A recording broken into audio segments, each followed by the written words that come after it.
The Untroubled Mind. This book provides practical advice on how to achieve inner peace and tranquility in the midst of life's challenges and difficulties. Learning to control your thoughts and emotions is key to overcoming anxiety, worry, and other mind troubles. Hall believed these troubles are often self-created. Cultivating positive thinking, an optimistic attitude, and healthy mental habits can help bring calmness and equilibrium. Letting go of resentment, anger, and other negative emotions removes sources of inner turmoil. Forgiveness and compassion are antidotes. Finding meaning and purpose in life through service, noble goals, and spiritual growth leads to lasting contentment. Physical health, rest, and recreation replenish mental vigor and help prevent mental breakdowns. The book provides specific techniques and exercises for training and disciplining the mind. Hall draws on his experience counseling those suffering from nervous exhaustion. He also incorporates religious and philosophical insights. The Untroubled Mind. Recorded by Resonant. Read. Chapter 1. When a man tells me he never worries, I am inclined to think that he is either deceiving himself or trying to deceive me. The great roots of worry are conscience, fear, and regret. Undoubtedly, we ought to be conscientious and we ought to fear and regret evil. But if it is to be better than an impediment and a harm, our worry must be largely unconscious and intuitive. The moment we become conscious of worry, we are undone. Fortunately, or unfortunately, we cannot leave conscience to its own devices unless our lives are big enough and fine enough to warrant such a course. The remedy for the mental unrest, which is in itself an illness, lies not in an enlightened knowledge of the harmfulness and ineffectiveness of worry, not even in the acquirement of an unconscious conscience, but in the living of a life so full and good that worry cannot find place in it.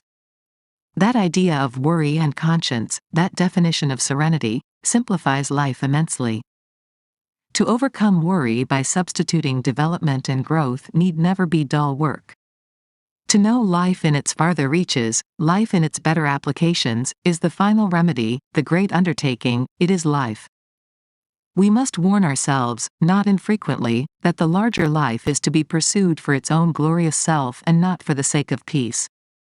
Peace may come, a peace so sure that death itself cannot shake it, but we must not expect all our affairs to run smoothly. As a matter of fact, they may run badly enough. We shall have our ups and downs, we shall sin and repent, and sin again, but if in the end we live according to our best intuitions, we shall be justified, and we need not worry about the outcome. To put it another way, if we would have the untroubled mind, we must transfer our conscientious efforts from the small details of life, from the worry and fret of common things, into another and a higher atmosphere. We must transfigure common life, dignify it and ennoble it. Then, although the old causes of worry may continue, we shall have gained a stature that will make us unconscious masters of the little troubles and in a great degree equal to the larger requirements. Life will be easier, not because we make less effort, but because we are working from another and a better level. If such a change, and it would be a change for most of us, could come about instantly, in a flash of revelation, that would be ideal, but it would not be life. We must return again and again to the old uninspired state wherein we struggle conscientiously with perverse details. I would not minimize the importance and value of this struggle. Only the sooner it changes its level, the better for everyone concerned. Large serenity must, finally, be earned through the toughening of moral fiber that comes in dealing squarely with perplexing details. Some of this struggle must always be going on, but serener life will come when we begin to concern ourselves with larger factors. How are we to live the larger life? Partly through uninspired struggle and through the brave meeting of adversity, but partly, also, in a way that may be described as out of hand, by intuition, by exercise of the quality of mind that sees visions and grasps truths beyond the realms of common thought. I am more and more impressed with the necessity of inspiration in life if we are to be strong and serene, and so finally escape the pitfalls of worry and conscience. By inspirations I do not mean belief in any system or creed. It is not a stated belief that we need to begin with. That may come in time. We need first to find in life, or at least in nature, an essential beauty that makes its own true, inevitable response within us. We must learn to love life so deeply that we feel its tremendous significance, until we find in the sea and the sky the evidence of an over-brooding spirit too great to be understood, but not too great to satisfy the soul. This is a sort of mother religion, the matrix from which all sects and creeds are born. Its existence in us dignifies us and makes simple, purposeful, and receptive living almost inevitable. We may not know why we are living according to the dictates of our inspiration, but we shall live so, and that is the important consideration. If I urge the acquirement of a religious conception that we may cure the intolerable distress of worry, I do what I have already warned against. It is so easy to make this mistake that I have virtually made it on the same page with my warning. We have no right to seek so great a thing as religious experience that we may be relieved of suffering. Better go on with pain and distress than cheapen religion by making it a remedy. We must seek it for its own sake, or rather, we must not seek it at all, lest, like a dream, it elude us, or change into something else, less holy. Nevertheless, it is true that if we will but look with open, unprejudiced eyes, again and again, upon the sunrise or the stars above us, we shall become conscious of a presence greater and more beautiful than our minds can think. In the experience of that vision, strength and peace will come to us unbidden. We shall find our lives raised, as by an unseen force, above the warfare of conscience and worry. We shall begin to know the meaning of serenity and of that priceless, if not wholly to be acquired, possession, the untroubled mind. I am aware that I shall be misunderstood and perhaps ridiculed by my colleagues when I attempt to discuss religion in any way. Theology is a field in which I have had no training, but that is the very reason why I dare write of it. I do not even assume that there is a God in the traditional sense. The idea is too great to be made concrete and literal. No single fact of nature can be fully understood by our finite minds. But I do feel vaguely that the laws that compass us, and make our lives possible, point always on, beyond the realms of time and space, toward the existence of a mighty overruling spirit. If this is a cold and inadequate conception of God, it is at least one that can be held by any man without compromise. The modern mind is apt to fail of religious understanding and support, because of the arbitrary interpretations of religion which are presented for our acceptance. It is what men say about religion, rather than religion itself, that repels us. Let us think it out for ourselves. If we are open to a simple, even primitive, conception of God, we may still repudiate the creeds and doctrines, but we are likely to become more tolerant of those who find them true and good. We shall be likely in time to find the religion of Christ understandable and acceptable, warm and quick with life. The man who ungrudgingly opens his heart to the God of nature will be religious in the simplest possible sense. He may worry because of the things he cannot altogether understand, and because he falls so far short of the implied ideal. But he will have enlarged his life so much that the common worries will find little room. He will be too full of the joy of living to spend much conscious thought in worry. Such a man will realize that he cannot afford to spend his time and strength in regretting his past mistakes. There is too much in the future. What he does in the future, not what he has failed to do in the past, will determine the quality of his life. He knows this, and the knowledge sends him into that future with courage and with strength. Finally, in some indefinable way, character will become more important to him than physical health even. Illness is half compensated when a man realizes that it is not what he accomplishes in the world, but what he is that really counts, which puts him in touch with the creative forces of God and raises him out of the aimless and ordinary into a life of inspiration and joy. Recorded by Resonant Read. Chapter 2. Religio Medici. At all events, it is certain that if any medical man had come to Middlemarch with the reputation of having definite religious views, of being given to prayer and of otherwise showing an active piety, there would have been a general presumption against his medical skill. George Eliot. When a medically educated man talks and writes of religion and of God, he is rightly enough questioned by his brothers, who are too busy with the hard work of practice to be concerned with anything but material problems. To me, the word God is symbolic of the power which created and which maintains the universe. The sunrise and the stars of heaven give me some idea of His majesty. The warmth and tenderness of human love give me some idea of His divine love. That is all I know, but it is enough to make life glow. It is enough to inspire the most intense devotion to any good cause. It is enough to make me bear suffering with some degree of patience. And it is enough, finally, to give me some confidence and courage even in the face of the great mystery of death.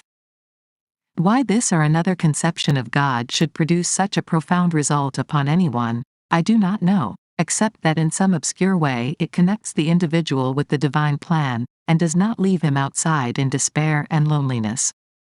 However that may be, it will be conceded that a religious conception of some kind does much toward justifying life, toward making it strong and livable, and so has directly to do with certain important problems of illness and health. The most practical medical man will admit that any illness is made lighter and more likely to recover in the presence of hope and serenity in the mind of the patient. Naturally, the great bulk of medical practice calls for no handling other than that of the straight medical sort. A man comes in with a crushed finger, a girl with anemia, the way is clear. It is only in deeper, more intricate departments of medicine that we altogether fail. The bacteriologist and the pathologist have no use for mental treatment in their departments. But when we come to the case of the nervously broken-down schoolteacher, or the worn-out telegrapher, that is another matter. Years may elapse before work can be resumed, years of dependence and anxiety. Here, a new view of life is often more useful than drugs, a view that accepts the situation reasonably after a while, that does not grope blindly and impatiently for a cure, but finds in life an inspiration that makes it good in spite of necessary suffering and limitations. Often enough we cannot promise a cure, but we must be prepared to give something better. A great deal of the fatigue and unhappiness of the world is due to the fact that we do not go deep enough in our justification for work or play, or for any experience, happy or sad. There is a good deal of a void after we have said, art for art's sake, or, play for the joy of playing, or even after we have said, I am working for the sake of my family, or for someone who needs my help. That is not enough. And whether we realize it or not, the lack of deeper justification is at the bottom of a restlessness and uncertainty which we might not be willing to acknowledge, but which nevertheless is very real. I am not satisfied when some moralist says, be good and you will be happy. The kind of happiness that comes from a perfunctory goodness is a thing which I cannot understand, and which I certainly do not want. If I work and play and serve and employ, making up the fabric of a busy life, if I attain a very real happiness, I am tormented by the desire to know why I am doing it, and I am not satisfied with the answer I usually get. The patient may not be cured when he is relieved of his anemia, or when his emaciation has given place to the plumpness and suppleness and physical strength that we call health. The man whom we look upon as well, and who has never known physical illness, is not well in the larger sense until he knows why he is working, why he is living, why he is filling his life with activity. In spite of the elasticity and spring of the world's interests, there must come often, and with a kind of fatal insistence, the deep demand for a cause, for a justification. If there is not an adequate significance behind it, life, with all its courage and accomplishment, seems but a sorry thing, so full of pathos, even in its brightest moments, so shadowed with a sense of loss and of finality that the bravest heart may well fail and the truest courage relax, supported only by the assurance that this way lies happiness or that right is right. What is this knowledge that the world is seeking, but can never find? What is this final justification? If we seek it in its completeness, we are doomed always to be ill and unsatisfied. If we are willing to look only a little way into the great question, if we are willing to accept a little for the whole, content because it is manifestly part of the final knowledge, and because we know that final knowledge rests with God alone, we shall understand enough to save us from much sorrow and painful incompleteness. There is, in the infinitely varied and beautiful world of nature, and in the hearts of men, so much of beauty and truth that it is a wonder we do not all realize that these things of common life may be in us and for us the daily and hourly expression of the infinite being we call God. We do not see God, but we do feel and know so much that we may fairly believe to be of God that we do not need to see Him face to face. It is something more than imagination to feel that it is the life of God in our lives, so often unrecognized or ignored, that prompts us to all the greatness and the inspiration and the accomplishment of the world. If we could know more clearly the joy of such a conception, we should dry up at its source much of the unhappiness which is, in a deep and subtle way, at the bottom of many a nervous illness and many a wretched existence. The happiness which is found in the recognition of kinship with God, through the common things of life, in the experiences which are so significant that they could not spring from a lesser source, the happiness which is not sought, but which is the inevitable result of such recognition, this experience goes a long way toward making life worth living. If we do have this conception of life, then some of the old questions that have vexed so many dwellers upon the earth will no longer be a source of unhappiness or of illness of mind or body. The question of immortality, for instance, which has made us afraid to die, will no longer be a question. We shall not need to answer it, in the presence of God, in our lives and in the world about us. We shall be content finally to accept whatever is in store for us, so it be the will of God. We may even look for something better than mere immortality, something more divine than our gross conception of eternal life. This is a religion that I believe medical men may teach without hesitation whenever the need shall arise. I know well enough that many a blunt if kindly man cannot bring himself to say these words, even if he believes them, but I do think that in some measure they point the way to what may wisely be taught. There is a practice of medicine, the common practice, that is concerned with the body only, and with its chemical and mechanical reactions. We can have nothing but respect and admiration for the men who go on year after year in the eager pursuit of this calling. We know that such a work is necessary, that it is just as important as the educational practice of which I write. We know that without the physical side medicine would fail of its usefulness and that disease and death would reap far richer harvests. I only wish the two naturally related aspects of our dealing with patients might not be so completely separated that they lose sight of each other. As a matter of fact, both elements are necessary to our human welfare. If medicine devotes itself altogether to the cure and prevention of physical disease, it will miss half of its possibilities. It is equally true that if we forget the physical necessities in our zeal for spiritual hygiene, we shall get and deserve complete and humiliating failure.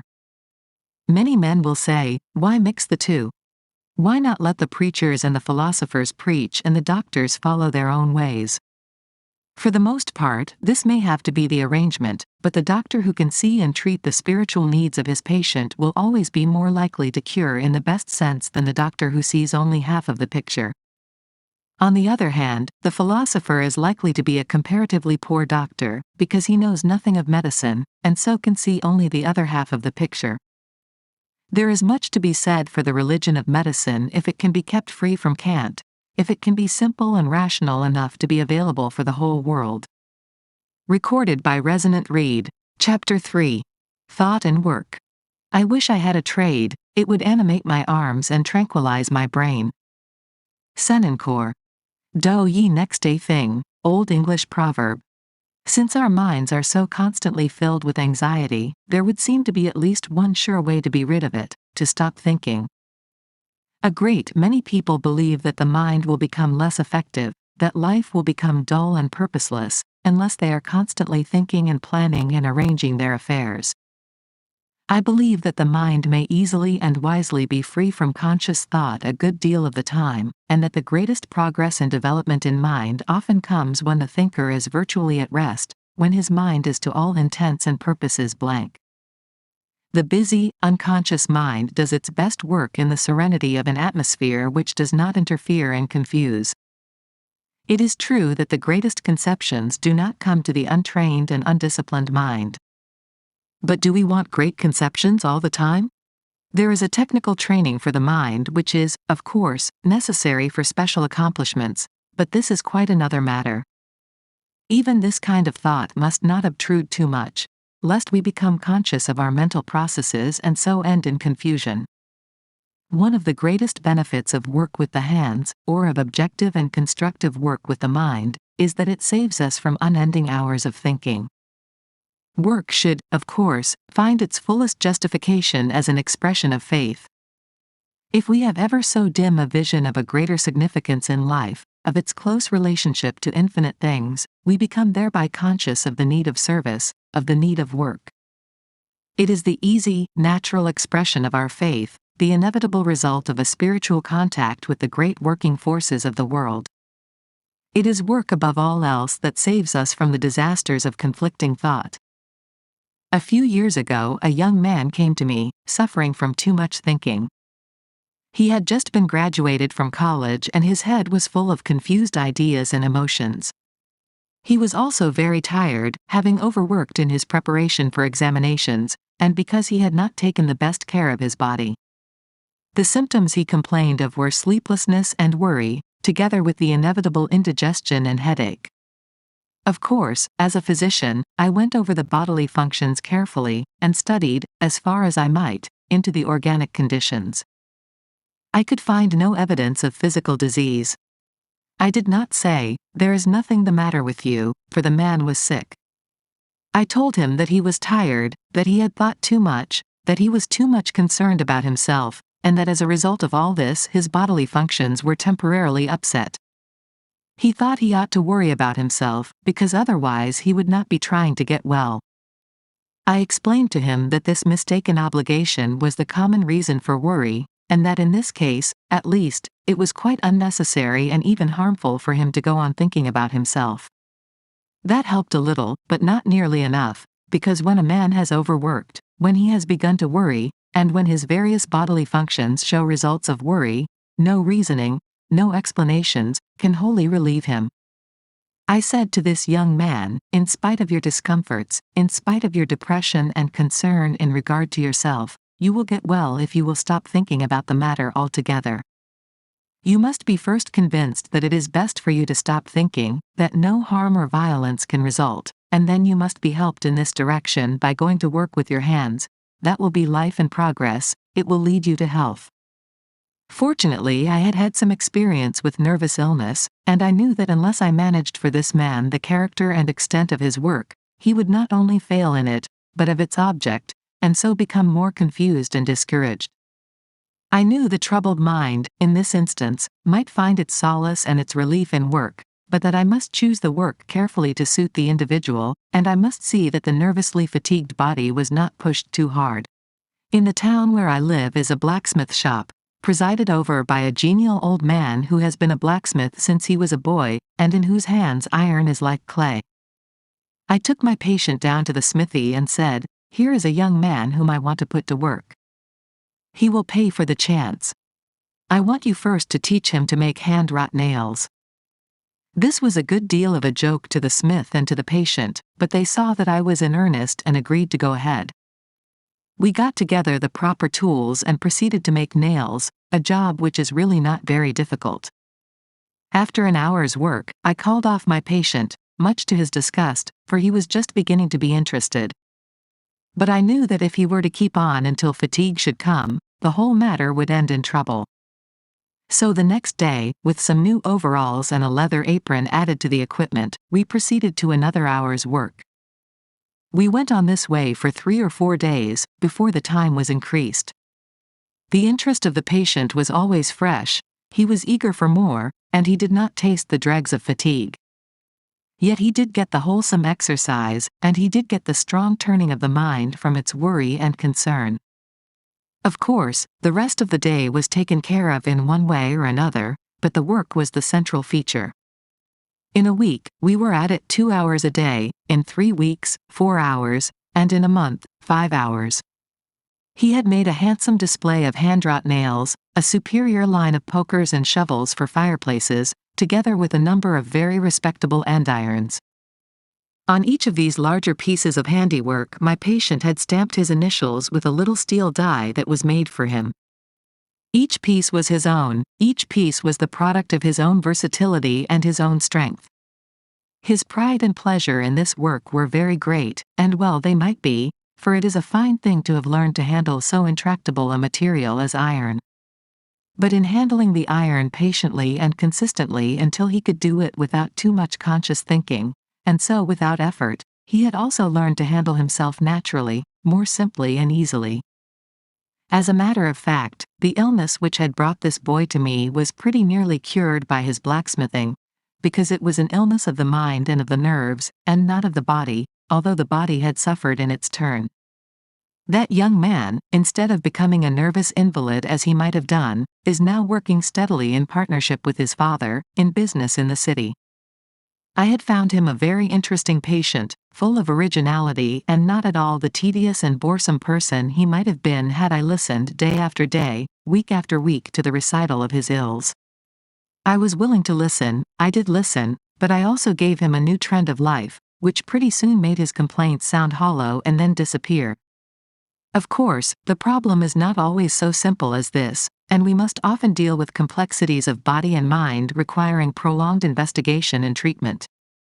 I cite this case because it shows clearly that relief from some forms of nervous illness can come when we stop thinking, when we stop analyzing, and then back up our position with prescribed work. There may be some nervous invalids who read these lines who will say, "But I have tried so many times to work and have failed." Unfortunately, such failure must often occur unless we can proceed with care and with understanding. But the principle remains true, although it must be modified in an infinite variety to meet the changing conditions of individuals. I see a great many people who are conscientiously trying to get well from nervous exhaustion. They almost inevitably try too hard. They think and worry too much about it, and so exhaust themselves the more. This is the greater pity because it is the honest and the conscientious people who make the greatest effort. It is very hard for them to realize that they must stop thinking, stop trying, and if possible get to work before they can accomplish their end. We shall have to repeat to them over and over again that they must stop thinking the matter out, because the thing they are attempting to overcome is too subtle to be met in that way. So, if they are fortunate, they may rid themselves of the vagueness and uncertainty of life, until all the multitude of details which go to make up life lose their desultoriness and their lack of meaning, and they may find themselves no longer the subjects of physical or nervous exhaustion. Recorded by Resonant Read. Chapter 4. Idleness. O ye, who have your eyeballs vexed and tired, feast them upon the wideness of the sea. Keats. Extreme busyness, whether at school or college, kirk or market, is a symptom of deficient vitality, and a faculty for idleness implies a catholic appetite and a strong sense of personal identity. Stevenson. It is an unfortunate fact that very few people are able to be idle successfully. I think it is not so much because we misuse idleness as because we misinterpret it that the long days become increasingly demoralizing. I would ask no one to accept a forced idleness without objection or regret. Such an acceptance would imply a lack of spirit, to say the least. But idleness and rest are not incompatible, neither are idleness and service, nor idleness and contentment. If we can look upon rest as a preparation for service, if we can make it serve us in the opportunity it gives for quiet growth and legitimate enjoyment, then it is fully justified and it may offer advantages and opportunity of the best. The chief trouble with idleness is that it so often means introspection, worry, and impatience, especially to those conscientious souls who would fain be about their business. I have for a long time been accustomed to combat the worry and fret of necessary idleness, not by forbidding it, not by advising struggle and fight against it, but by insisting that the best way to get rid of it is to leave it alone, to accept it. When we do this, there may come a kind of fallow time in which the mind enriches and refreshes itself beyond our conception. I would rather my patient who must rest for a long time would give up all thought of method, would give up all idea of making his mind follow any particular line of thought or absence of thought. I know that the mind which has been under conscious control a good deal of the time is apt to rebel at this freedom and to indulge in all kinds of alarming extravagances. I am sure, however, that the best way to meet these demands for conscious control is to be careless of them, to be willing to experience these extravagances and inconsistencies without fear, in the belief that finally will come a quiet and peace which will be all that we can ask. The peace of mind that is unguided, in the conscious and literal sense, is a thing which too few of us know. Mr. Arnold Bennett, in his little book, How to Live on 24 Hours a Day, teaches that we should leave no time unused in our lives, that we should accomplish a great deal more and be infinitely more effective and progressive if we devoted our minds to the definite working out of necessary problems whenever those times occur in which we are apt to be desultory. I wish here to make a plea for desultoriness and for an idleness which goes even beyond the idleness of the man who reads the newspaper and forgets what he has read. It seems to me better, whether we are sick or well, to allow long periods in our lives when we think only casually. To the good old adage, work while you work and play while you play, we might well add, rest while you rest, lest in the end you should be unable successfully either to work or play. A man is not necessarily condemned to tortures of mind because he must rest for a week or a month or a year. I know that there must be anxious times, especially when idleness means dependence, and when it brings hardship to those who need our help. But the invalid must not try constantly to puzzle the matter out. If we do not make ourselves sick with worry, we shall be able sometime to approach active life with sufficient frankness and force. It is the constant effort of the poor, tired mind to solve its problems that not only fails of its object, but plunges the invalid deeper into discouragement and misunderstanding. How cruel this is, and how unfortunate that it should come more commonly to those who try the hardest to overcome their handicaps, to throw off the yoke of idleness and to be well. When you have tried your best to get back to your work and have failed, when you have done this not once but many times, it is inevitable that misunderstanding should creep in, inevitable that you should question very deeply and doubt not infrequently. Yet the chances are that one of the reasons for your failure is that you have tried too hard, that you have not known how to rest. When you have learned how to rest, when you have learned to put off thinking and planning until the mind becomes fresh and clear, when you are in a fair way to know the joy of idleness and the peace of rest, you are a great deal more likely to get back to efficiency and to find your way along the great paths of activity into the world of life. It is not so much the idleness, then, as the attempt to overcome its irksomeness, that makes this condition painful. The invalid in bed is in a trap, to be tormented by his thoughts unless he knows the meaning of successful idleness. This knowledge may come to him by such strategy as I have suggested, by giving up the struggle against worry and fret. But peace will come surely, steadily, with healing in its wings, when the mind is changed altogether, when life becomes free because of a growth and development that finds significance even in idleness, that sees the world with wise and patient eyes. In a way it does not matter, your physical condition or mine, if our eyes have seen the glory that deifies life and makes even its waste places beautiful. What is that view from your window as you lie in your bed? A bit of the sea, if you are fortunate, a corner of garden, surely, the top of an elm tree against the blue. What is it but the revelations of a God in the world? There is enough that is sad and unhappy, but over all are these simple, ineffable things. If the garden is an expression of God in the world, then the world and life are no longer meaningless. Even idleness becomes in some degree bearable because it is a part of a significant world.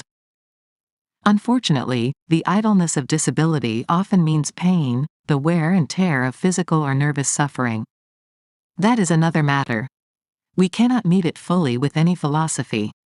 My patients very often beg to know the best way to bear pain, how they may overcome the attacks of nerves that are harder to bear than pain.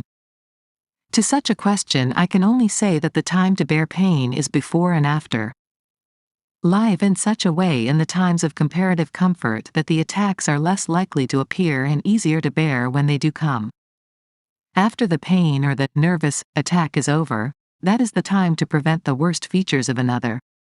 Forget the distress, live simply and happily in spite of the memory, and you will have done all that the patient himself can do to ward off or to make tolerable the next occasion of suffering. Pain itself, pure physical pain, is a matter for the physician's judgment. It is his business to seek out the causes and apply the remedy. Recorded by Resonant Read. Chapter 5. Rules of the Game. It is not growing like a tree. In bulk, doth make man better be. Ben Jonson. It is a good thing to have a sound body, better to have a sane mind, but neither is to be compared to that aggregate of virile and decent qualities which we call character. Theodore Roosevelt. The only effective remedy against inexorable necessity is to yield to it. Petrarch. When I go about among my patients, most of them, as it happens, nervously sick, I sometimes stop to consider why it is they are ill. I know that some are so because of physical weakness over which they have no control, that some are suffering from the effects of carelessness, some from willfulness, and more from simple ignorance of the rules of the game. There are so many rules that no one will ever know them all, but it seems that we live in a world of laws, and that if we transgress those laws by ever so little, we must suffer equally, whether our transgression is a mistake or not, and whether we happen to be saints or sinners. There are laws also which have to do with the recovery of poise and balance when these have been lost. These laws are less well observed and understood than those which determine our downfall. The more gross illnesses, from accident, contagion, and malignancy, we need not consider here, but only those intangible injuries that disable people who are relatively sound in the physical sense. It is true that nervous troubles may cause physical complications and that physical disease very often coexists with nervous illness, but it is better for us now to make an artificial separation. Just what happens in the human economy when a nervous breakdown comes, nobody seems to know, but mind and body cooperate to make the patient miserable and helpless. It may be nature's way of holding us up and preventing further injury. The hold-up is severe, usually, and becomes in itself a thing to be managed. The rules we have wittingly or unwittingly broken are often unknown to us, but they exist in the all-wise providence, and we may guess by our own suffering how far we have overstepped them. If a man runs into a door in the dark, we know all about that. The case is simple, but if he runs overtime at his office and hastens to be rich with the result of a nervous dyspepsia, that is a mystery. Here is a girl who came out last year. She was apparently strong and her mother was ambitious for her social progress.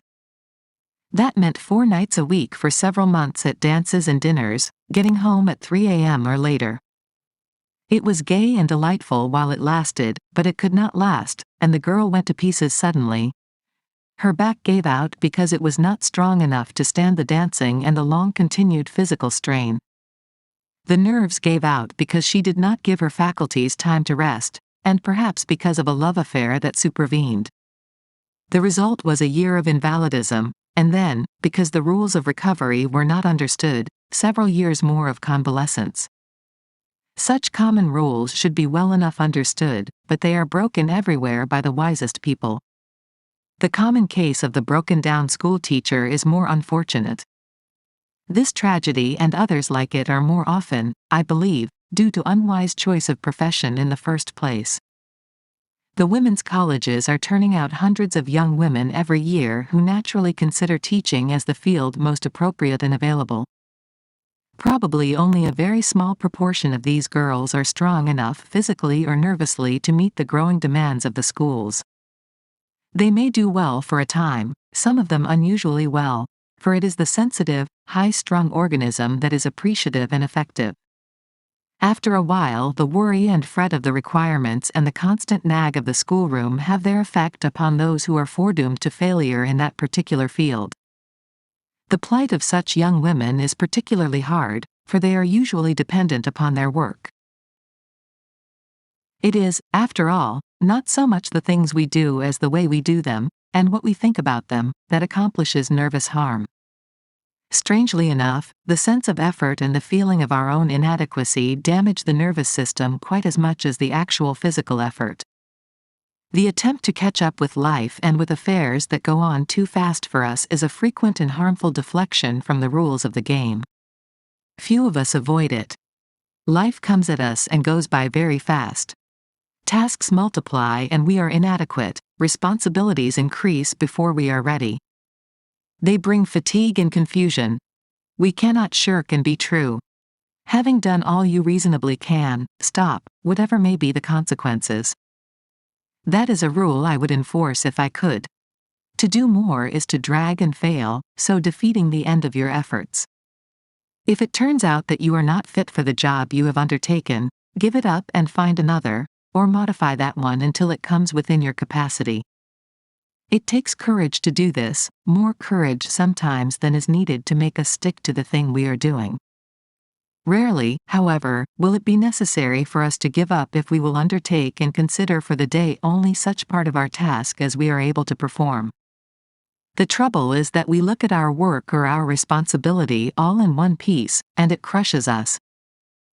If we cannot arrange our lives so that we may meet their obligations a little at a time, then we must admit failure and try again, on what may seem a lower plane. That is what I consider the brave thing to do. I would honor the factory superintendent, who, finding himself unequal to his position, should choose to work at the bench where he could succeed perfectly. The habit of uncertainty in thought and action, bred, as it sometimes is, from a lack of faith in man and in God, is, nevertheless, a thing to be dealt with sometimes by itself. Not infrequently it is a petty habit that can be corrected by the exercise of a little willpower. I believe it is better to decide wrong a great many times, doing it quickly, than to come to a right decision after weakly vacillating. As a matter of fact, we may trust our decisions to be fair and true if our life's ideals are beautiful and true. We may improve our indecisions a great deal by mastering their unhappy details, but we shall not finally overcome them until life rings true and until all our acts and thoughts become the solid and inevitable expression of a healthy growing regard for the best in life, a call to right living that is no mean dictum of policy, but which is renewed every morning as the sun comes out of the sea.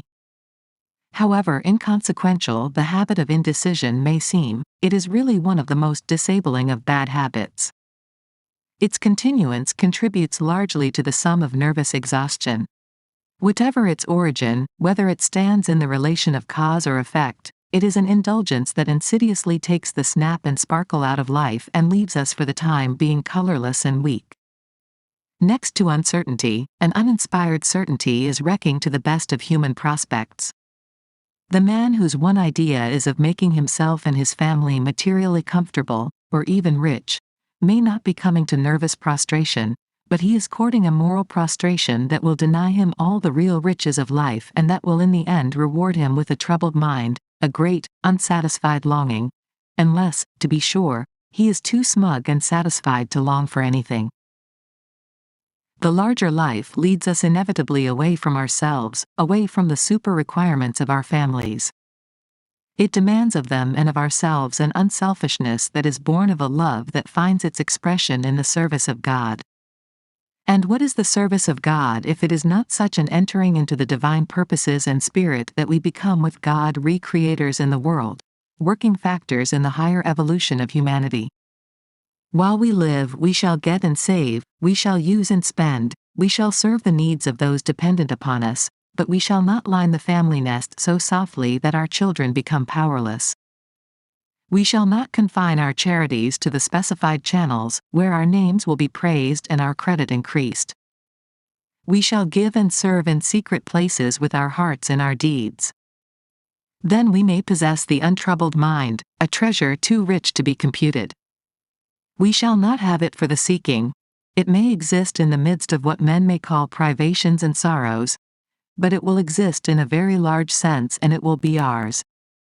The so-called hard-headed businessman who never allows himself to be taken advantage of, whose dealings are always strict and uncompromising, is very apt to be a particularly miserable invalid when he is ill. I cannot argue in favor of business laxity. I know the imperative need of exactness and finality, but I do believe that if we are to possess the untroubled mind we must make our lives larger than the field of dollars and cents. The charity that develops in us will make us truly generous and free from the reaction of hardness. It is a great temptation to go on multiplying the rules of the game. There are so many sensible and necessary pieces of advice which we all need to have emphasized. That is the course we must try to avoid. The child needs to be told, arbitrarily for a while, what is right, and what is wrong, that he must do this, and he must not do that. The time comes, however, when the growing instinct toward right living is the thing to foster, not the details of life which will inevitably take care of themselves if the underlying principle is made right. It must be the ideal of moral teaching to make clear and pure the source of action. Then the stream will be clear and pure. Such a stream will purify itself and neutralize the dangerous inflow along its banks. It is true that great harm may come from the polluted inflows, but they will be less and less harmful as the increasing current from the good source flows down. We shall have to look well to our habits lest serious ills befall, but that must never be the main concern, or we shall find ourselves living very narrow and labored lives. We shall find that we are failing to observe one of the most important rules of the game. Chapter 6. The Nervous Temperament. Beyond the ugly actual, lo, on every side, imagination's limitless domain. Browning. He that too much refines his delicacy will always endanger his quiet. Samuel Johnson. The great refinement of many poetical gentlemen has rendered them practically unfit for the jostling and ugliness of life. Stevenson. It has been my fortune as a physician to deal much with the so-called nervous temperament. I have come both to fear and to love it. It is the essence of all that is bright, imaginative, and fine, but it is as unstable as water. Those who possess it must suffer. It is their lot to feel deeply, and very often to be misunderstood by their more practical friends. All their lives these people will shed tears of joy, and more tears of sorrow.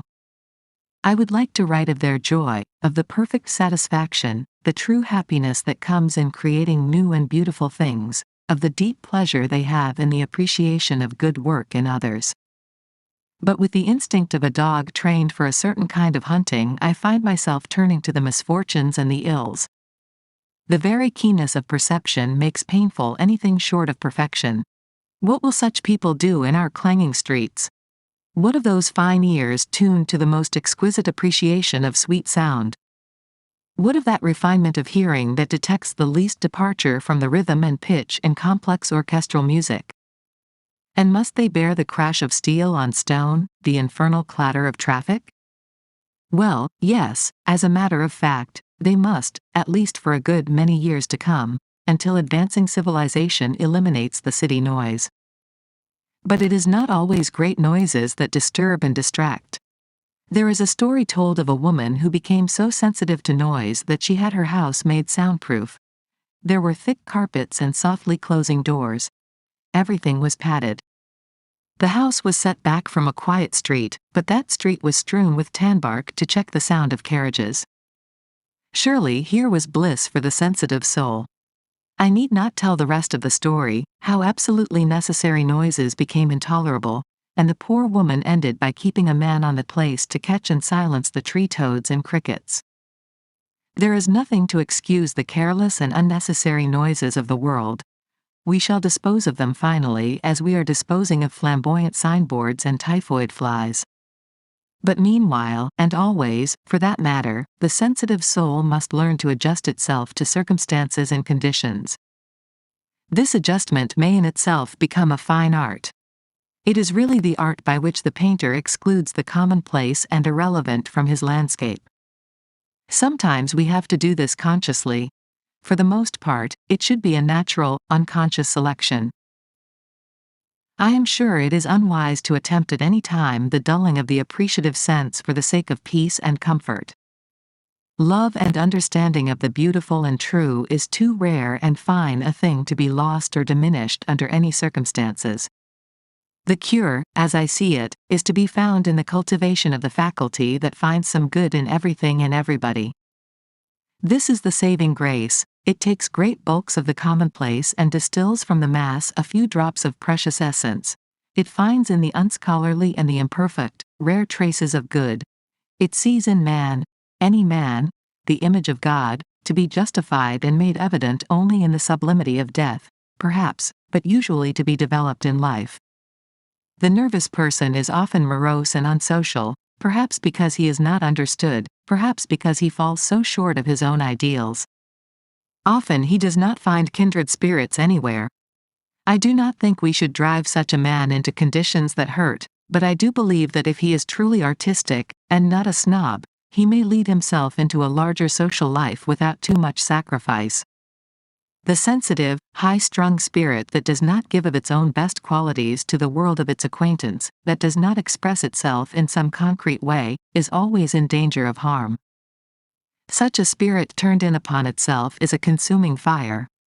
The spirit will burn a long time and suffer much if it does not use its heat to warm and comfort the world of need. Real illness makes the nervous temperament a much more formidable difficulty. All the sensitive faculties are more sensitive. Irritability becomes an obsession and idleness a terror. The nervous temperament under irritation is very prone to become selfish, and very likely to hide behind this selfishness, calling it temperament.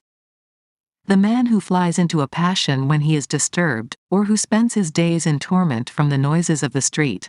The woman of high attainment who has retired into herself, who is moody and unresponsive. These unfortunates have virtually built a wall about their lives, a wall which shuts out the world of life and happiness. From the walls of this prison the sounds of discord and annoyance are thrown back upon the prisoner, intensified and multiplied.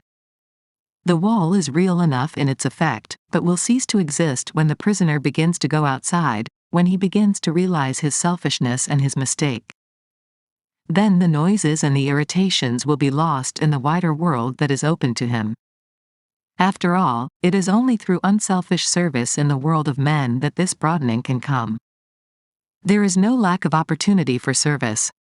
Perhaps the simplest and most available form of service is charity, the big, professional kind, of course, and beyond that the greater field of intimate and personal charity. I know a girl of talent and ability, herself a nervous invalid, sick and helpless for the lack of a little money which would give her a chance to get well. I do not mean money for luxuries, for foolish indulgences, but money to buy opportunity, money that would lift her out of the heavy morass of poverty and give her a chance. She falls outside the beaten path of charity. She is not reached by the usual philanthropies. I also know plenty of people who could help that girl without great sacrifice. They will not do it because they give money to the regular charities. They will not do it because sometimes generosity has been abused. So they miss the chance of broadening and developing their own lives. I know well enough that objective interest can rarely be forced. It must usually come the other way about, through the broadening of life which makes it inevitable. Sometimes I wish I could force that kind of development, that kind of charity. Sometimes I long to take the rich neurasthenic and make him help his brother, make him develop a new art that shall save people from sorrow and loss. We are all together in this world, and all kin, to recognize it and to serve the needs of the unfortunate as we would serve our own children is the remedy for many ills. It is the new art, the final and greatest of all artistic achievements. It warms our hearts and opens our lives to all that is wholesome and good. This is one of the crises in which my theory of inspiration first may fail. Here the charity may have to come first, may have to be insisted upon before there can be any inspiration or any further joy in life. It is not always charity in the usual sense that is required. Sometimes the charity that gives something besides money is best. But charity in any good sense means self-forgetfulness, and that is a long way on the road to nervous health. Give of yourself, give of your substance, and you will cease to be troubled with the penalties of selfishness.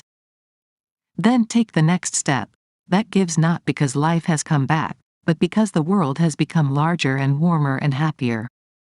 When the giver gives of his sympathy and of his means because he wants to, not because he has to do so, he will begin to know what I mean when I say it is better to have the inspiration first. Chapter 7. Self-control. He only earns his freedom and existence. Who daily conquers them anew. Goethe. A good many writers on self-control and kindred subjects insist that we shall conscientiously and consciously govern our mental lives. They say, you must get up in the morning with determination to be cheerful. They insist that in spite of annoyance or trouble you shall keep a smiling face, and affirm to yourself over and over again the denial of annoyance. I do not like this kind of self-control. I wish I could admire it and approve it, but I find I cannot because it seems to me self-conscious and superficial.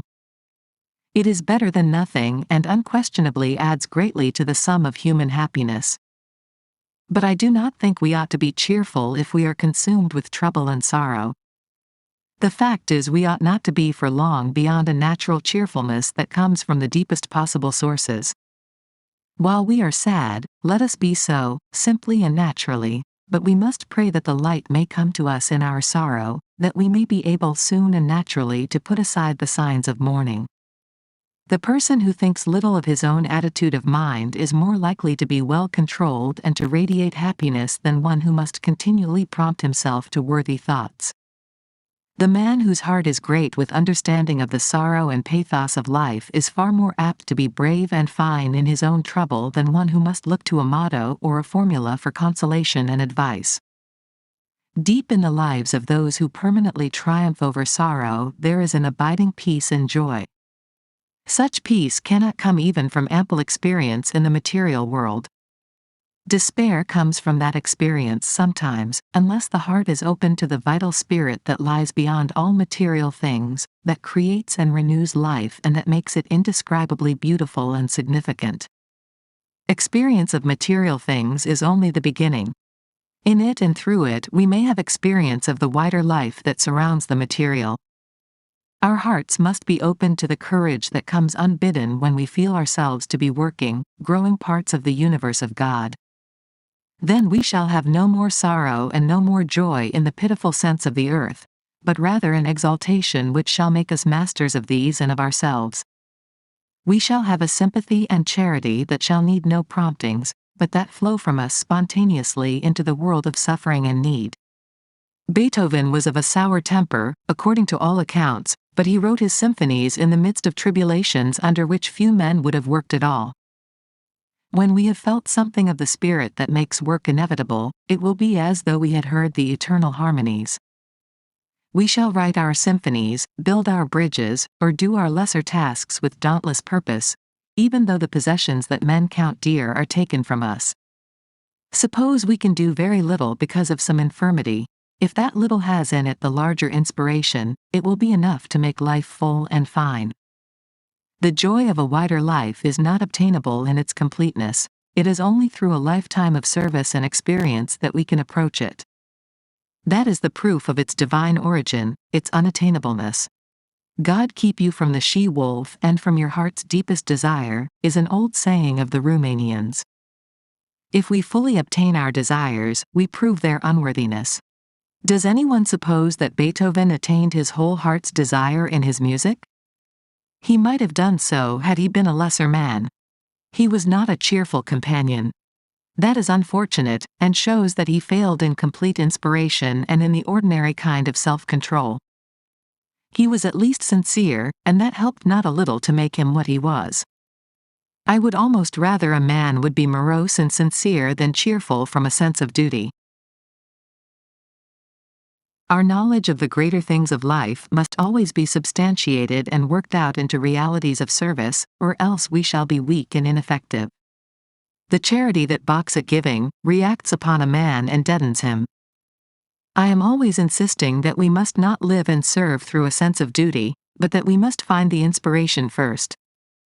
It is better to give ourselves to service not for the sake of finding God, but because we have found Him and because our souls have grown in the finding until we cannot help giving. If we have grown to such a stature we shall be able to meet sorrow and loss bravely and simply. We shall feel for ourselves and for others in their troubles as Forbes Robertson did when he wrote to his friend who had met with a great loss. I pray that you may never, never, never get over this sorrow, but through it, into the very heart of God.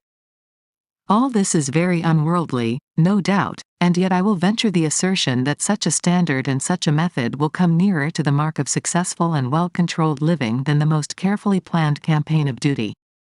If we plan to make life fine, if we say, in effect, I will be good and cheerful, no matter what happens, we are beginning at the wrong end.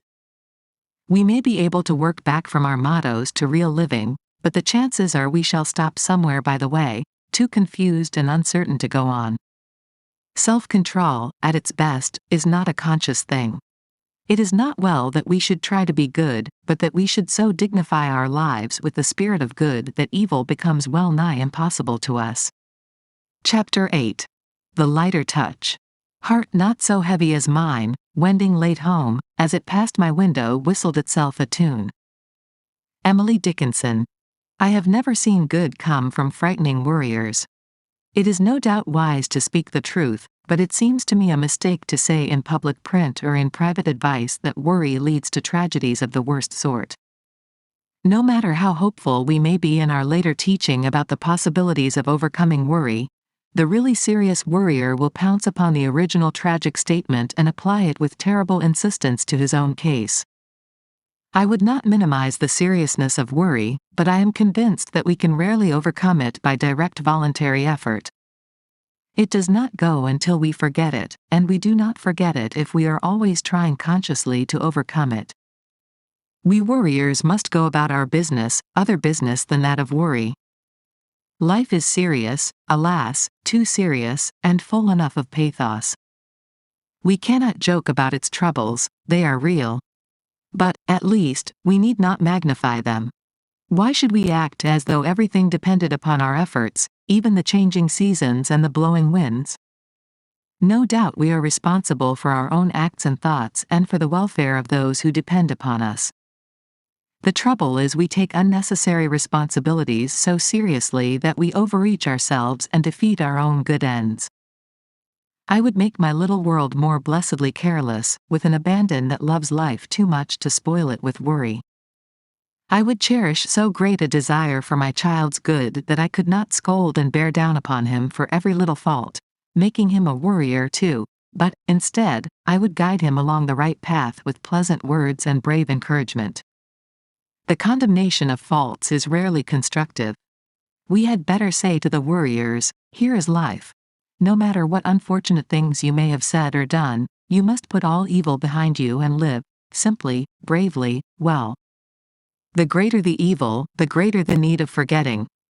Not flippantly, but reverently, leave your misdeeds in a limbo where they may not rise to haunt you. This great thing you may do, not with the idea of evading or escaping consequences, but so that past evil may be turned into present and future good.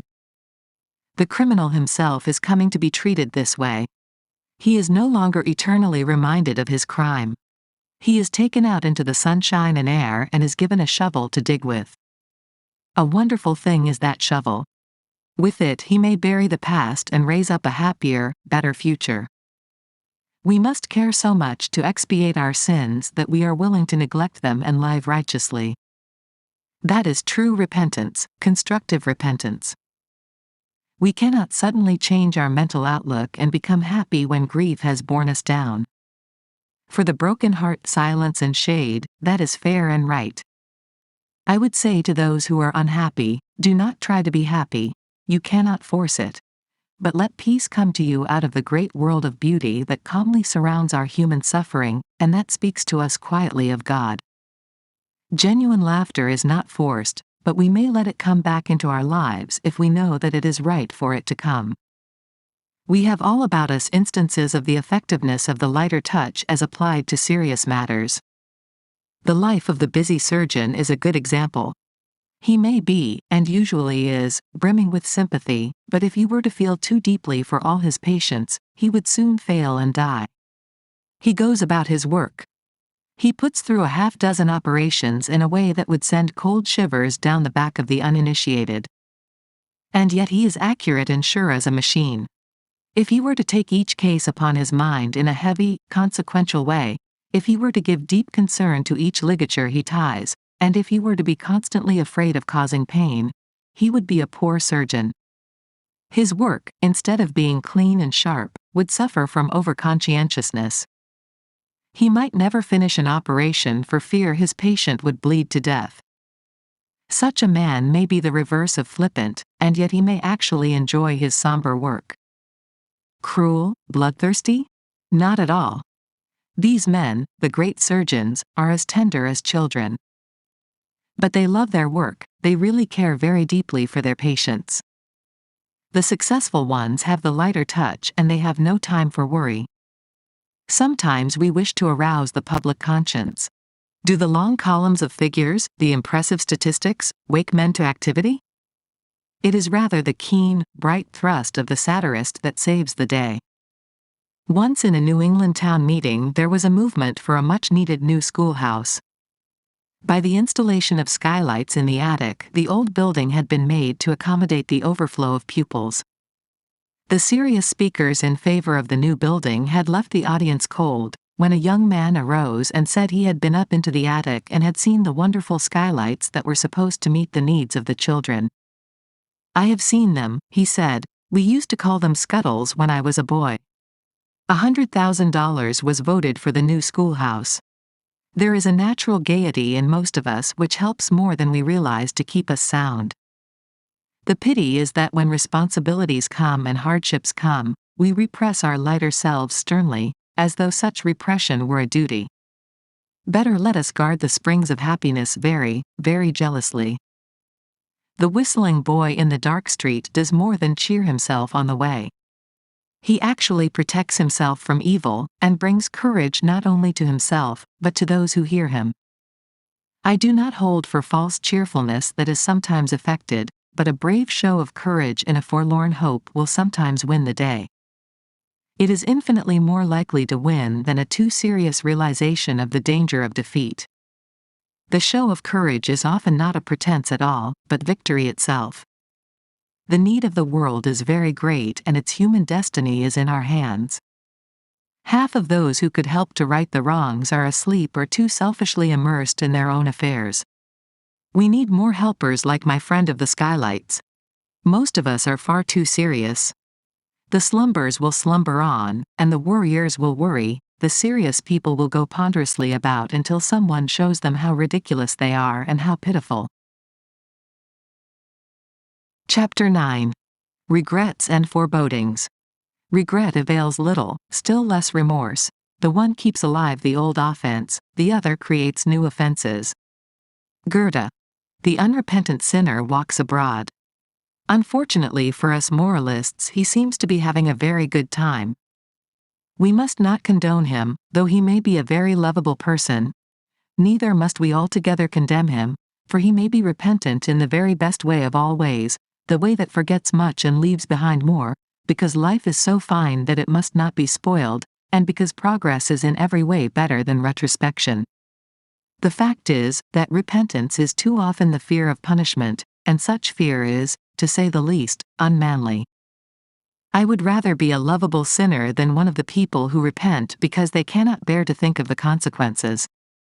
Knowledge and fear of consequences undoubtedly keep a great many young people from the so-called sins of ignorance.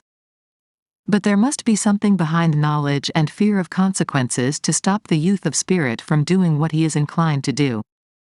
Over and over again we must go back to the appreciation of life's dignity and beauty, to the consciousness of the Spirit of God behind and in the world if we are to find a balance and a character that will deliver us from evil. When we have found this consciousness, when we live it and breathe it, we shall be far less apt to sin, and when we have sinned, as we all must in the course of our blundering lives, we shall not waste our time in regret or in the fear of consequences. If the God we dream of is as great as the sea, or as beautiful as a tree, we need not fear him. He will be tender, and just at the same time. He will be as forgiving as he is strong. The best we can do, then, is to leave our sins in the hand of God and go our way, sadder and wiser, maybe, but not regretting too much, not fearing any more. There is a new idea in medicine, the development of which has been one of the most striking achievements of modern times, the idea of psychoanalysis as taught and advocated by Freud in Germany. The plan is to study the subconscious mind of the nervous patient by means of hypnotism, to assist the patient to recall all the mental experiences of his past, even his very early childhood, and in this way to make clear the origin of the misconceptions and the unfortunate impressions which have presumably exerted their influence through the years. The new system includes, also, the interpretation of dreams, their effect upon the conscious life and their influence upon the mentality. Very wonderful results are reported from the pursuit of this method. Many a badly warped and twisted life has been straightened out and renewed when the searchlight has revealed the hidden influences that have been at work and which have made trouble. The repression of conscious or unconscious feelings can no doubt change the whole mental life. We should have the greatest respect for the men who are doing this work. It requires, I am told, an almost unbelievable amount of patience and time to accomplish the analysis. No doubt the adult judgment of childish follies is a direct means of disposing of their harmful influence in life, the surest way of losing the conscious or unconscious regrets that sadden many lives. There are probably many cases of disturbed and troubled mind that can be cured in this way only. The method does not appeal to me because I am so strongly inclined to take people as they are, to urge a forgetfulness that does not really forget, but which goes on bravely to the development of life. This development cannot proceed without the understanding that life may be made so beautiful that sins and failures are lost in progress. Some of us may need the subtle analysis of our lives to make clear the points where we went astray in our thoughts and ideas, but many of us, fortunately, are able to take ourselves for better or for worse, sins and all. Most of us ought to do that, for the most part, if we are to progress and live. Sometimes the revelations of evils we know not of result in complications rather than simplification, as in the case of a boy who wrote to me and said that since he had learned of his early sins he had made sure that he could never be well. Instead of going into further analysis with him, I assured him that, while it was undoubtedly his duty to regret all the evil of his life, it was a still greater duty to go on and live the rest of it well, and that he could do so if he would open his eyes to the possibilities of unselfish service. I am very much inclined to preach against self-analysis and the almost inevitable regret and despair that accompany it. One of my patients decided some time ago that her life was wasted, that she had accomplished nothing.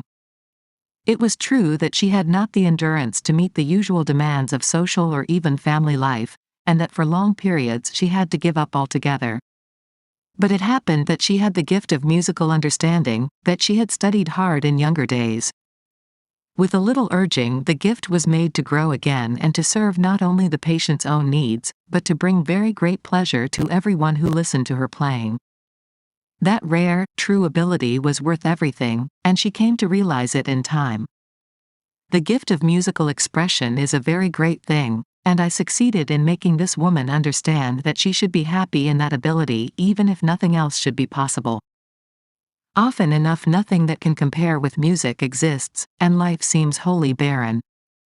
Rather cold comfort it seems at first to assure a person who is helpless that character is the greatest thing in the world, but that is the final truth. The most limited and helpless life may glow with it and be richer than imagination can believe. It is never time to regret, and never time to despair. The less analysis the better. When it comes to character, live, grow, and get a deeper and deeper understanding of life that is near to God and so capable of wrong only as we turn away from Him. Do not say things, "What you are stands over you and thunders so, I cannot hear what you say to the contrary." We shall do well not to forget that, whatever failures or mistakes we have made, there is infinite possibility ahead of us, that character is the greatest thing in the world, and that most good character has been built upon mistakes and failures. I believe there is no sin which may not make up the fabric of its own forgiveness in the living of a free, self-sacrificing life. I know of no bodily ill nor handicap which we may not eventually rise above and beyond by means of brave spiritual progress. The body may fail us, but the spirit reaches on and into the great world of God.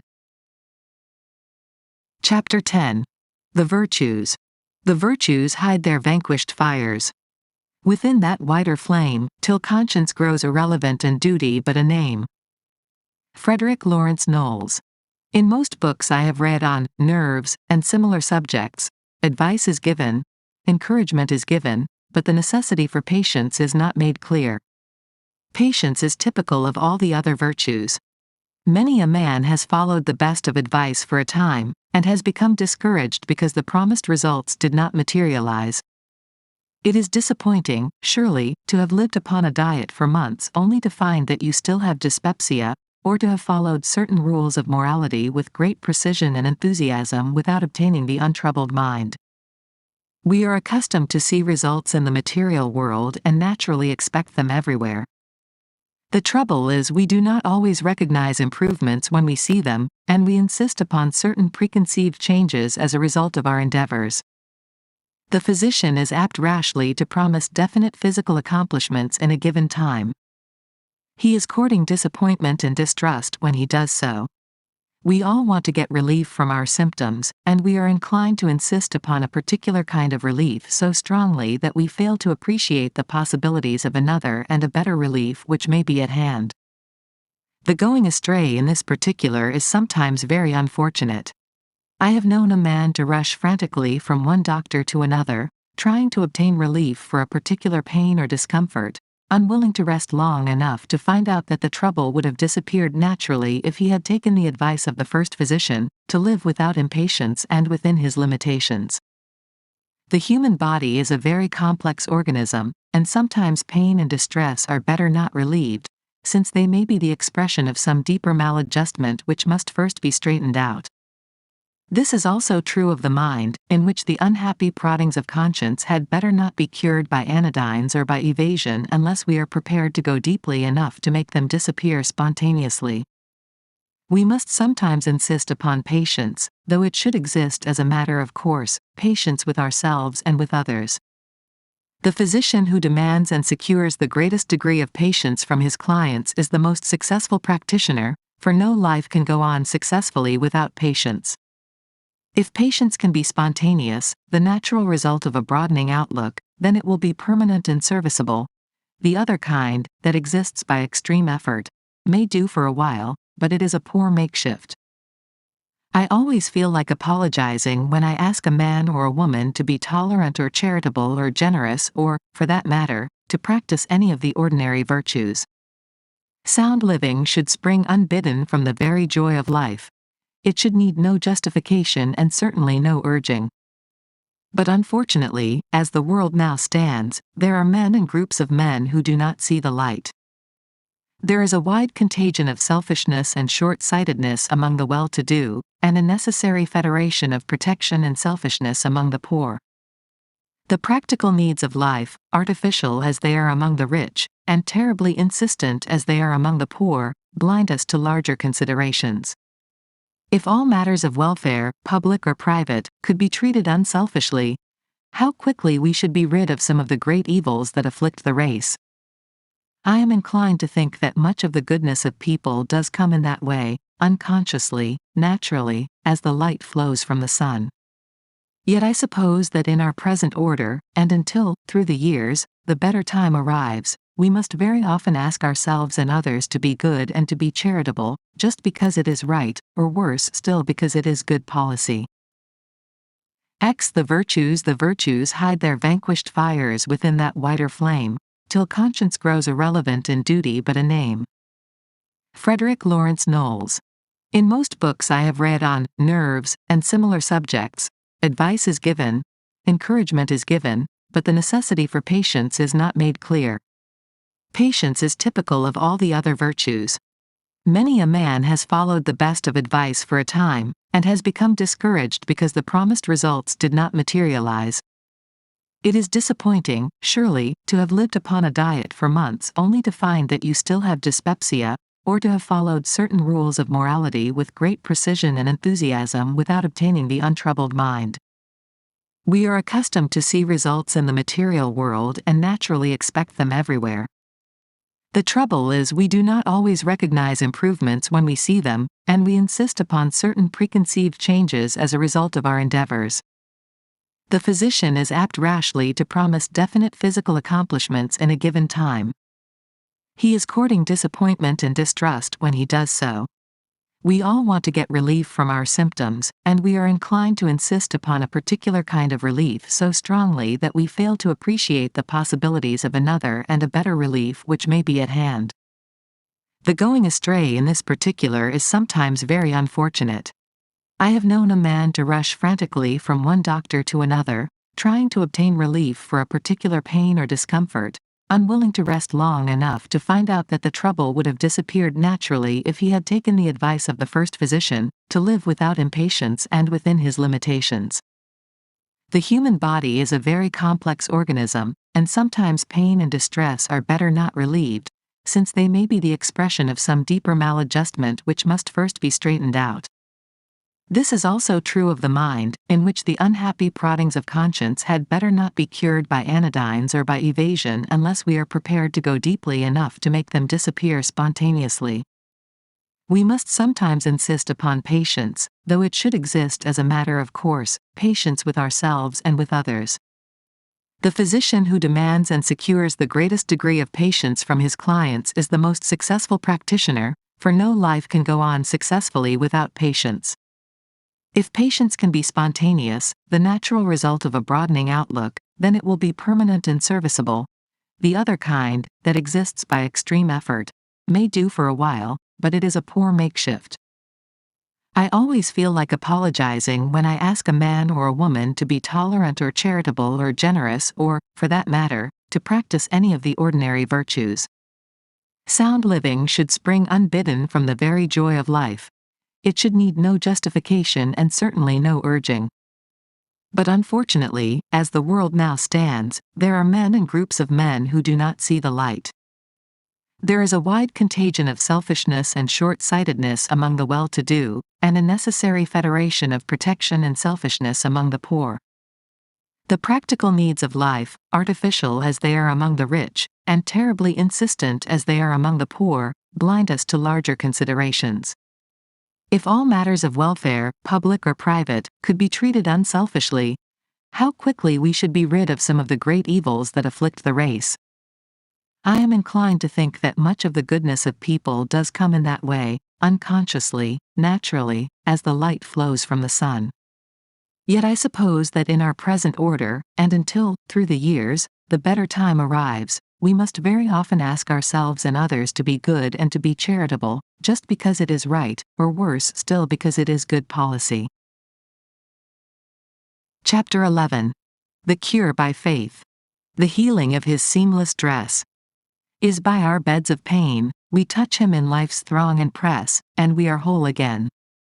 Whittier. I cannot finish my little book of ideals without writing some things that are in my mind about cure by faith or by prayer. It is a subject that I approach with hesitation because of the danger of misunderstanding. No subject is more difficult and none is more important for the invalid to understand. We hear a great deal about the wonderful cures of Christian Science or of similar agencies, and we all know of people who have been restored to usefulness by such means. Has the healing of Christ again become possible on earth? No one would be more eager to accept it and acknowledge it than the physician if it were really so. But careful investigation always reveals the fact that the wonderful cures are not of the body but of the mind. It is easy enough to say that a cancer or tuberculosis has been cured by faith, and apparently easy for many people to believe it, but alas, the proof is wanting. The Christian Scientist, honest and sincere as he may be, is not qualified to say what is true disease and what is not. What looks like diseased tissue recovers, but medical men know that it could not have been diseased in the most serious sense, and that the prayer for recovery could have had nothing to do with the cure, save in a very indirect way.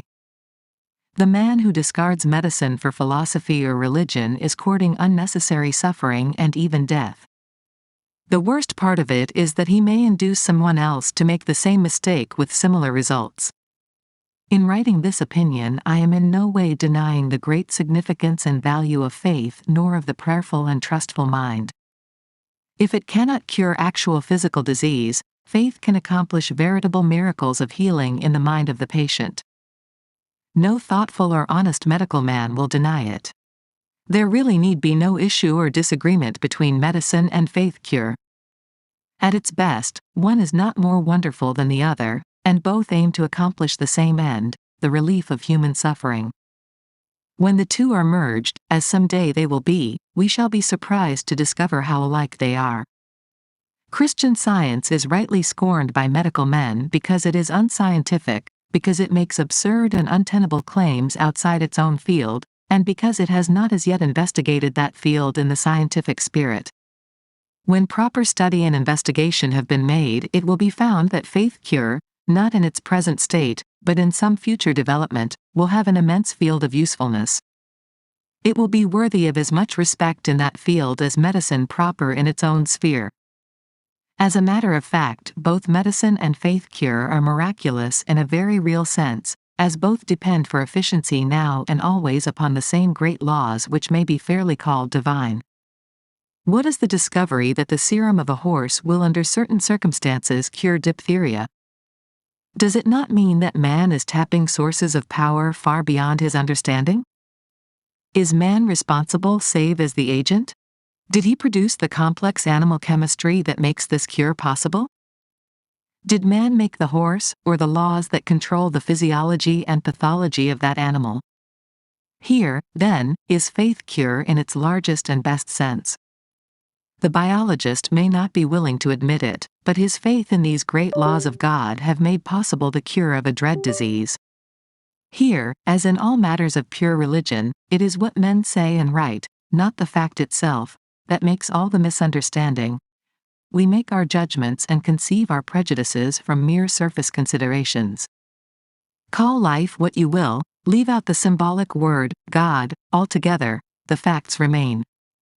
The true scientific spirit must reverence and adore the power that lies behind creation. It is as inconsistent for the bacteriologist to be an unbeliever as it is for the Christian scientist to deny the value of bacteriology. Medicine is infinitely farther advanced than Christian science, and yet Christian science has grasped some truth that the natural scientist has stupidly missed. When an obsession is thrown off and courage substituted for fear, we witness as important a cure as can be shown to the credit of surgery. If the Christian scientists and the other faith curers were only less superficial and less narrow in their explanation of the facts, if they would condescend to study the diseases they treat, they would be entitled to, and would receive, more respect and consideration. The cure and prevention of disease through the agency of man are evidently part of the divine plan. Our eagerness to advance along the lines of investigation and practice is but that divine plan in action. The truly scientific spirit will neglect no possible curative agent. When scientific men ridicule prayer, they are thinking not of the real thing which is above all possible criticism, but of the feeble and often pathetic groping for the real thing. We ask in our prayers for impossible blessings that would invert the laws of God and change the face of nature. Very well, we must be prepared for disappointment. The attitude of prayer may, indeed, transform our own lives and make possible for us experiences that would otherwise have been impossible. But our pathetic demands, we shall never know how forlorn and weak they are. Prayer is the opening of the heart to the being we call God. It is most natural and reasonable. If we pray in our weakness and blindness for what we may not have, there is, nevertheless, a wonderful recreative effect within us.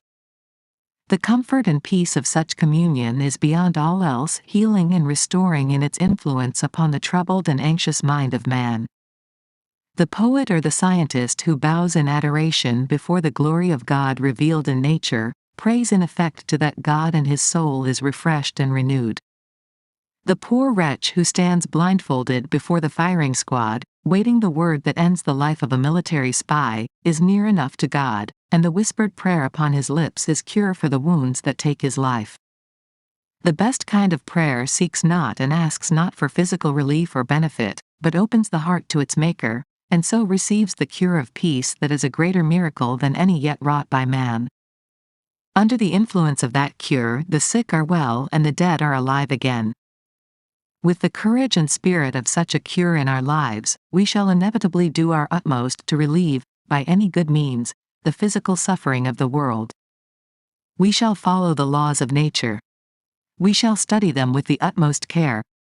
We shall take nothing for granted, since by less careful steps we shall miss the divine law and so go astray. The science of healing will become no chance and irrational thing. We shall use all the natural means to relieve and prevent suffering. There will be no scoring of one set of doctors by another because all will have one purpose. But more to the point than that, men will discover that health in its largest sense consists in living devout and prayerful lives whereunto shall be revealed in good time all that our finite minds can know and use. There will be no suffering of the body in the old and pitiful sense, for we shall be so much alive that disease and death can no longer claim us. The end recorded by Resonant. Read.